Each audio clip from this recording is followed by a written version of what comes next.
Olá pessoal, tudo bem? Vamos dar continuidade aqui. A gente teve a aula Winnicott do Zero, introduzindo uma série de um cenário, né, inicialmente. Então eu vou falar agora já a partir do livro do Adam Phillips. Eu veio o PDF para vocês. Vale muito a pena comprar, um livro que não é caro e dá para usar ele de cabo a rabo, né? E a fala que eu vou fazer, ela é relativamente, em termos de página, ela é curta, né? Eu vou pegar aqui da página 21, introdução. Vou pegar até a página 28, tá?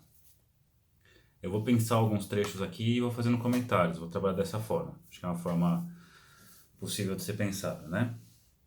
E logo de cara tem uma citação do Winnicott dizendo: é muito mais difícil lidar com a saúde do que com a doença. Essa é uma postura que ele tem crítica com relação à psicanálise de um modo geral, mas a psicologia, né? As áreas psis, que é a questão de sempre olhar pelo viés da doença, né? Para entender a saúde seria a ausência de doenças, mas sempre olhar por esse viés da doença. E claro, isso não é só uma questão que o Winnicott aponta, isso é um debate que acontece na medicina, acontece na psicologia, na psiquiatria, né? O que é saúde? Mas o que é muito interessante é que a abordagem do Winnicott, ele está o tempo todo tentando explicar em termos de saúde o que está acontecendo, né? Então, é uma teoria dele que visa a questão da compreensão da saúde, que eu já falei no outro vídeo, né? A saúde para ele tem a ver com sentir a autenticidade de si, né? Sentir de que a vida vale a pena ser vivida. Então, é um conceito assim, às vezes é um pouco complexo, ou pode parecer superficial quando você escuta a primeira vez, mas mais para frente, com o tempo, com a caminhada, a gente começa a entender melhor o que ele quer dizer com isso, né? Do sujeito poder se sentir autêntico com si mesmo. E não aquela coisa, eu me amo e dane-se todo mundo, se exploda todo mundo, eu sou assim mesmo, né, aquela coisa bem reativa. Não nesse sentido, né? O sentido de parar uma hora, em alguns momentos, né? Em raros momentos de distração, e você sentir uma autenticidade de si, numa coisa que você faz, do jeito que você é, alguma coisa assim. São pequenos fragmentos desse self verdadeiro que foi sendo constituído. Enfim, então ele começa com essa frase, que eu acho que é uma frase muito interessante, né? Muito mais difícil lidar com a saúde do que com a doença, né? E aí conta um pouco aqui de quando ele conhece a obra do Darwin, né? Que ele vai falar dos pontos cegos do desenvolvimento, né? Das espécies, aonde está faltando um saber. E ele vai enxergar sempre nessas ausências de saberes um lugar potencial, né? Um lugar para que possa ser montado criativamente. Isso vai ser muito legal porque isso lá na frente na vida dele, ele como criança, né, como adolescente vê essas coisas, tem essas ideias, mas vai pensar lá na frente essa possibilidade, né? Até já foi algum momento do jogo do rabisco que tem algo disso, né? Numa relação entre o analista e o paciente, ter um gesto de um lado, aí nessa lacuna o outro vem e coloca um gesto criativo, aí o outro completa, a coisa vai fazendo esse encadeamento criativo, né? Em que todo mundo participa ativamente, né? E que não importa quem fez primeiro, quem fez por último, importa o que é criado nessa relação de mutualidade. Bom, virando a página, na 22, eu vou pegar o segundo parágrafo que diz assim: no plano mestre do desenvolvimento humano, sobre o qual trabalhou por mais de 40 anos, Winnicott tentou explicar como o indivíduo cresce, para além da dependência, em direção a um jeito de ser pessoal, como ele se torna um só tempo comum e característico de acordo com a percepção que tem de si mesmo e como o ambiente precoce faz com que isso seja possível. Então, é uma fala também que explica um pouco da totalidade, como a gente falou no outro vídeo, que o Winnicott entende a questão humana, o processo de amadurecimento humano, através de um processo de relação de dependência, né? Que inicialmente o bebê tem essa dependência do ambiente, e lembrando que ambiente a gente está dizendo que é onde ele está contido, então o bebê está contido num ambiente, né? Está aqui dentro. Então ele só pode ser graças à existência desse ambiente. E ele vai dizer então que essa dependência inicial, aos poucos, vai apresentando uma necessidade menor dessa adaptação total do ambiente. O ambiente então vai fazendo falhas gradativas, e aí então, é bacana isso, que essas falhas gradativas vão abrindo essas pequenas lacunas, como ele falou lá do Darwin, essas pequenas lacunas vai ser o espaço para o gesto criativo, para o gesto criativo, para o gesto criativo, e nesse processo de se colocar criativamente, Lembrando que eu falei na outra aula do cofrinho do self, ele vai colocando moedinhas de autenticidade, né? Então ele vai crescendo justamente com esse jeito pessoal. Então ele se torna ao mesmo tempo comum e característico a percepção que tem de si mesmo, né? E tudo isso é fundamental pelo ambiente precoce que existe para ele, que contém ele. Então, o crescimento seria essa tarefa contínua de integração psicossomática, né? Então, essa questão psicossomática é uma questão que o Winnicott sempre traz, ele vai pensar na questão não só do desenvolvimento da mente, mas do corpo, né? O corpo vivo, né? Ele fala, não é o corpo da, sei lá, da medicina, do sujeito que morreu, você não estuda aquele corpo, você estuda um corpo que é vivo, né? E é muito legal se você pega, você vê criança no seu desenvolvimento, ela sente com o corpo inicialmente, né? Nós sentimos com o corpo, né? Me assusta muito mais quando eu vejo às vezes um paciente, sei lá, pode ser adulto, pode ser criança, mas pode ser já uma pessoa idosa, que o sujeito ele conta algo e ele conta algo com a boca, com o cérebro, mas não tem aquela coisa que o corpo vive aquilo. E quando você vê uma criança no seu desenvolvimento, você vê que ela assiste, sei lá, uma apresentação que ela gosta, um desenho que ela gosta. Eu toco muito com meu filho, assim, música. Então, eu toco e aí ele fica contente com isso e ele não fica só feliz, ele inteiro se treme, aí ele mexe a cabeça e corre, vai, não sabe muito bem o que fazer com tudo isso, né? Então, a existência é uma experiência psicossomática, não é simplesmente uma coisa cerebral, uma coisa mental, né? Então, por isso que ele coloca aqui, o crescimento será uma tarefa contínua de integração psicossomática.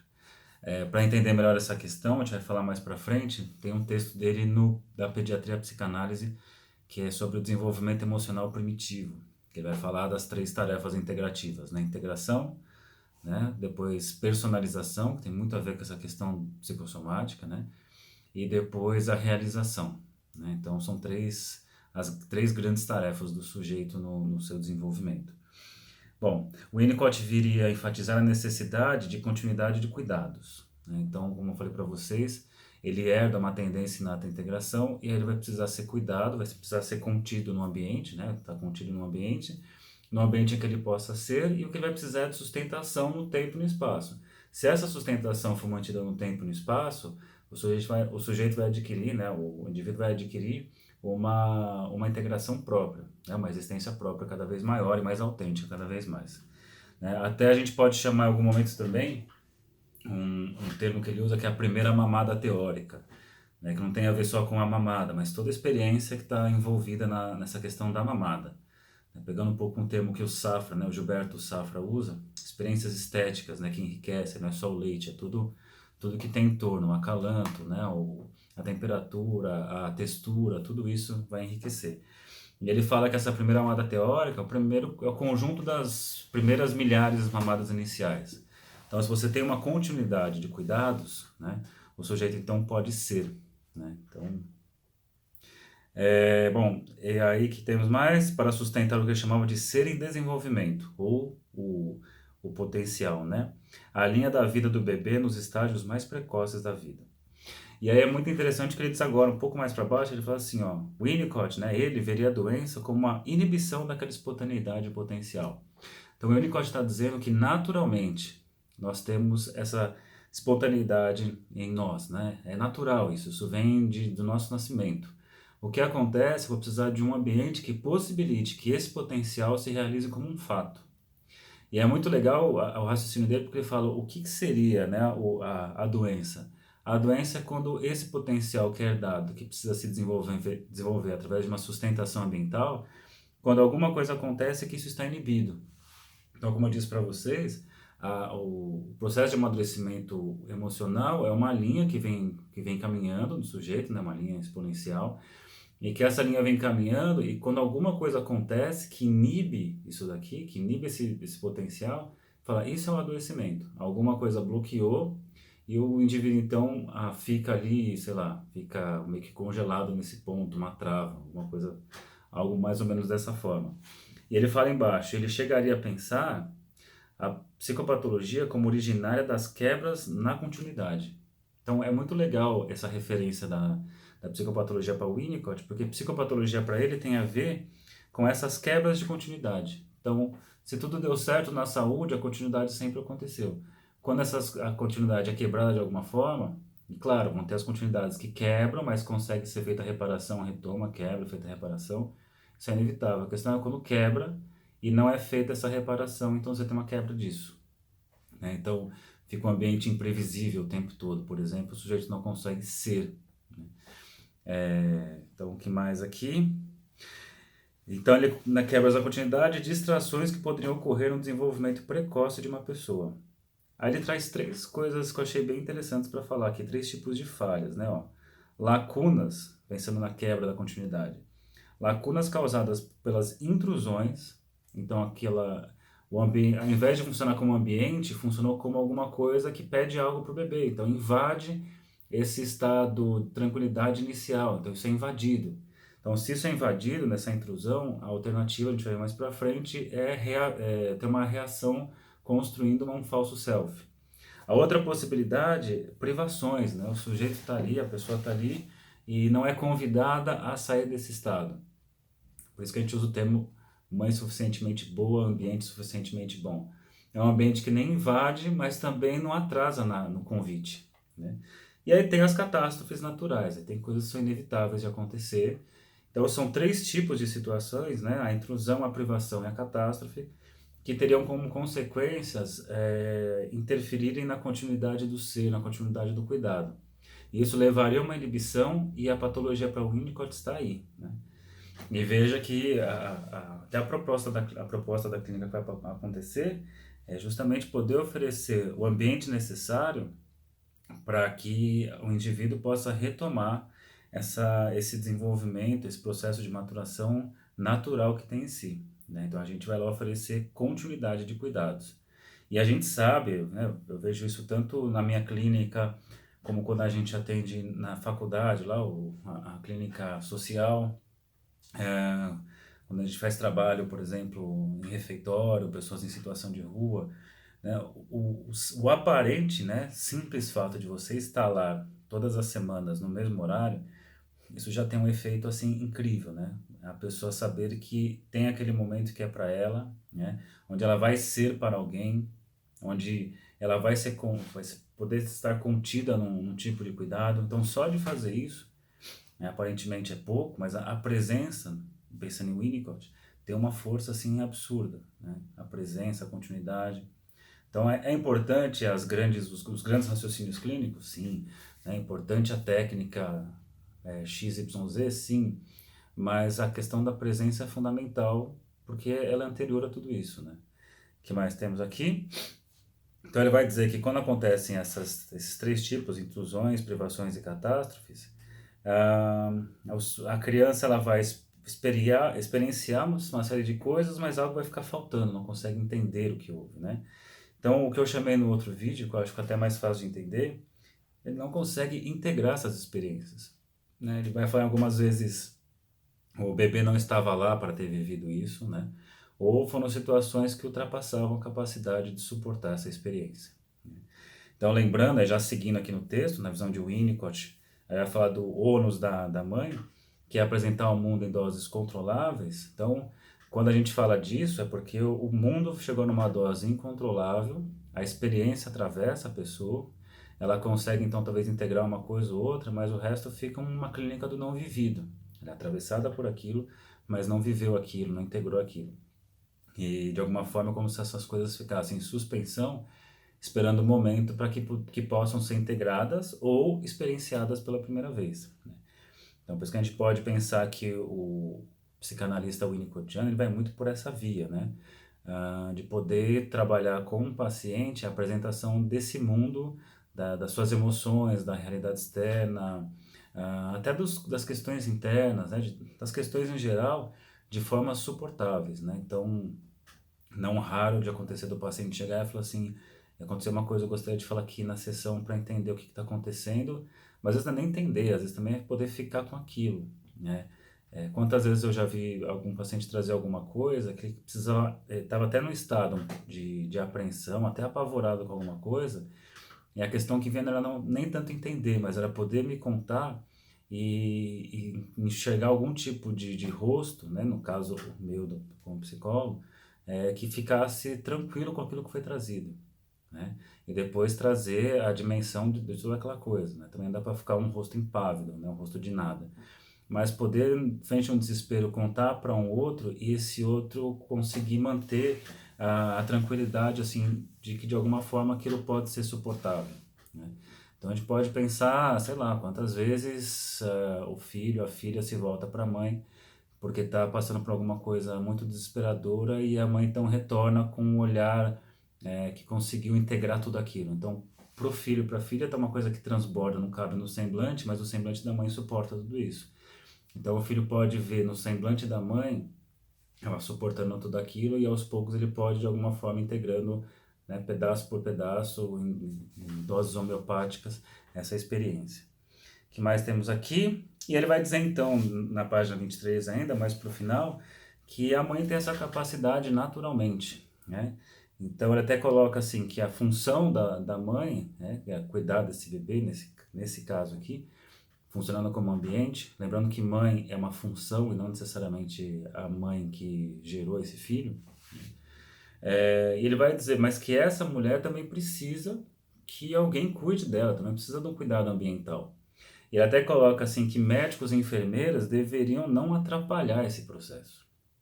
Porque você pega hoje em dia, a pessoa vai para ter um parto e aí você vê o bebê sendo colocado numa série de tarefas, né? Ou melhor, ele não faz as tarefas, ele é passivo nisso, né? Ele entra numa série de linhas de produção, de faça isso, faça aquilo, vai visitar a mãe, volta, não sei o que, são rupturas, né?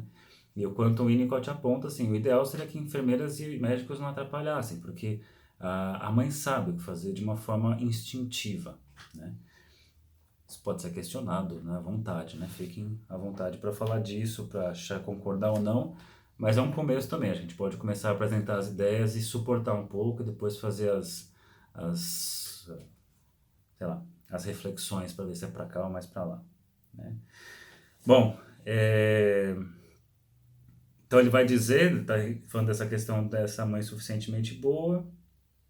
Então, se essa mãe conseguiu oferecer esse cuidado, ele fala no final da 23 que o ambiente, então, aos poucos, ele vai também oferecer falhas. É muito importante isso, porque eu falei agora há pouco de 3 falhas intrusivas, uma de privação e a catástrofe. Mas é curioso, ele fala um paradoxo, e o Winnicott sempre tem paradoxos, ele fala, e os paradoxos têm que ser mantidos, né? Ele vai dizer também que, no final da 23, é assim, ó, ele examinava em particular o paradoxo de experiências traumáticas que eram formativas, em virtude de sua característica de iludir o self e o papel da mãe ao facilitar em seu bebê um self disponível para a experiência pessoal, né? Então, ele vai colocar aqui que apesar das falhas tendo essa consequência patológica, é só quando essa falha é um excesso. Porque mesmo para a saúde, a falha é necessária. Por isso que é mãe suficientemente boa, porque ela implica uma mãe suficientemente má também, né? Uma mãe que falha. Então, nessa falha ambiental, vai possibilitar o bebê, então, crescer desse modo criativo.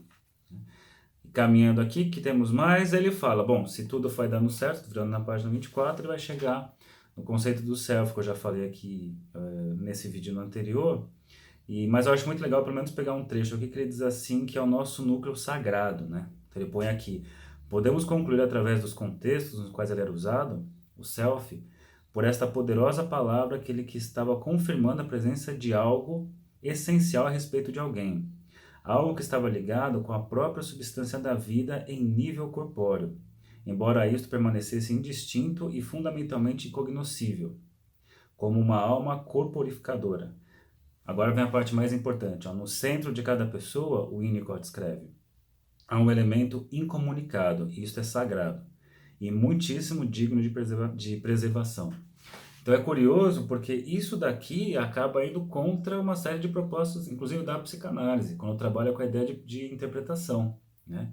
Que a interpretação sempre vem revelando algo que a pessoa não percebe, que a pessoa não se dá conta, que a pessoa não vê. Mas o Winnicott fala, existe essa interpretação, ok, mas existe algo que nunca vai ser violado nem pelo analista, né? Esse núcleo sagrado, isso pertence à pessoa, né? A pessoa que desenvolveu isso e para ela é mais uma experiência de sentido das coisas, né? Do que de fato de precisar ser interpretado isso. Interpretar isso, querer colocar isso para fora, querer colocar isso na discussão clínica, sei lá eu, né, essa é uma forma de uma violência contra a própria pessoa, contra o próprio indivíduo, né? E, bom, e aí traz uma outra coisa que também acho importantíssimo colocar, que está... O vídeo vai ficar longo de novo. Então ele vai falar mais pra frente aqui. Bom, ele vai dizer na 25 algo muito próximo do que já veio falando, né? Aos poucos a criança se desiludindo, porque ele está nesse estado inicial dentro desse cuidado, né? Cria-se esse ambiente totalmente adaptado ao bebê e aos poucos esse ambiente ele vai falhando, né? E eu gostaria de chegar num ponto que está na página 26, para encurtar aqui o nosso vídeo para não ficar gigantesco, que ele vai dizer o seguinte, quando ele comenta que o Winnicott inverte a equação darwiniana, né? Então vamos pegar aqui o ponto que ele fala exatamente. Aqui, ó. O Winnicott revisou parte da explicação de Darwin, né? Darwin, origem das espécies, né? Que nós derivamos de um animal mais primitivo e os mais adaptados ao ambiente sobrevivem, né? Essa é a ideia do Darwin, os mais adaptados sobrevivem. Ele reverte a equação darwiniana sugerindo que o desenvolvimento humano era uma luta frequente e cruel contra a complacência com o ambiente. Olha que interessante isso. E essa luta era representada em seus escritos, nos quais encontramos inovações na teoria e técnica psicanalítica. Então, o Winnicott está dizendo o seguinte: não são os adaptados que sobrevivem, né? Isso daí, se você se adaptar ao ambiente, qual que é a consequência disso na adaptação? Falso self. Olha que clínica brilhante, né? A sacada que ele traz aqui. Você se adaptar ao ambiente, a pessoa mais adaptada, que é, por exemplo, uma crítica que se tem, às vezes, à psicanálise nos Estados Unidos, ou até um pouco de algumas áreas psis, quando trabalham com essa noção de pessoa mais adaptada e menos adaptada, né? Ser mais adaptado, né? Ser submisso a um ambiente, o único que eu te falo, isso é a morte, né? Você vai morrer quando você se submete a isso. A autenticidade tem aquele quê de petulância. E o Winnicott era um petulante, né? Se você quer ver o Winnicott sendo petulante, pegue um livro dele chamado Gesto Espontâneo. Você vai ver as cartas que ele escreve para tudo quanto é... Pro Lacan, para Hannah Siegel, para um monte de gente mostrando ali, ó, tem coisa autêntica aqui, né? Então o Winnicott fazia coisas assim poderosíssimas nesse sentido. Então um indivíduo que se adapta ao ambiente, para o Winnicott, está mais caminhando por uma vida falseada e inautêntica do que o contrário, né? Então, os menos adaptados, os que não se adaptam, teriam uma característica mais saudável. Claro que tem que guardar as devidas proporções, né? Não é assim também, então quem não está adaptado em nada, essa pessoa é saudável. Não se trata disso, né? Você também precisa passar por esse estado também, de poder estar numa certa adaptação e poder depois questionar esse lugar. Não é um caos, né? Você não pode do caos partir para alguma coisa. Você monta um núcleo primeiro e depois disso você vai questionando esse lugar. Então, para não dar aquelas coisas de teoria de tantufas, né? Então quanto mais bagunçado, desadaptado, mais saudável. Não, de forma alguma, né? Bom, e aí por fim ele está colocando na 27, acho que ele vai falar de novo daquele ponto que eu comentei, que o bebê não existe, né? Ele está logo na página 27 lá em cima, uma coisa que se possa chamar de bebê, né? Se você vê um bebê, você certamente vê também alguém que cuida do bebê, ou ao menos um carrinho de bebê com os olhos e orelhas de alguém nele grudados, onde ele fala sempre onde está o bebê, está o ambiente, está algum outro fazendo essa função. E daí então, no final ele diz assim, que é aquele ponto que eu coloquei, de onde vem nossa percepção, quando a temos, de que nossa vida vale a pena ser vivida, né? Então, essa questão da vida valendo a pena ser vivida é o principal índice de saúde para ele, né? Claro que a capacidade de brincar nesse momento, e brincar não é pegar um brinquedo e fazer uma brincadeira, brincar é uma experiência extremamente complexa, que a gente vai tentar falar aqui ao longo dos encontros, tá? E, bom, e é interessante que ele vai colocar, só para finalizar aqui, que o Winnicott vai pensar nessa caminhada ao self verdadeiro, né? Essa sensação de que a vida vale a pena ser vivida, ou brincar como uma experiência possibilitadora de tudo isso, né? A gente vai falar mais para frente, quando o brincar ele é impossibilitado, a tendência antissocial aparece, né, como uma impossibilidade do brincar. O falso self aparece também como uma forma, enfim, tá? E aí o próximo tema, na própria 28, que vai falar um pouco do setting, tá? E só para finalizar do assunto que a gente fechou agora, ele vai falar todas essas questões do desenvolvimento, da capacidade criativa e tudo mais, sem fazer distinção entre os sexos, né? Então, o Winnicott está falando de uma teoria, ele vai chegar na questão da sexualidade, ok, é claro, mas não se trata dessa linha principal, né? Ele fala de uma outra coisa. Então é isso, bons estudos para vocês.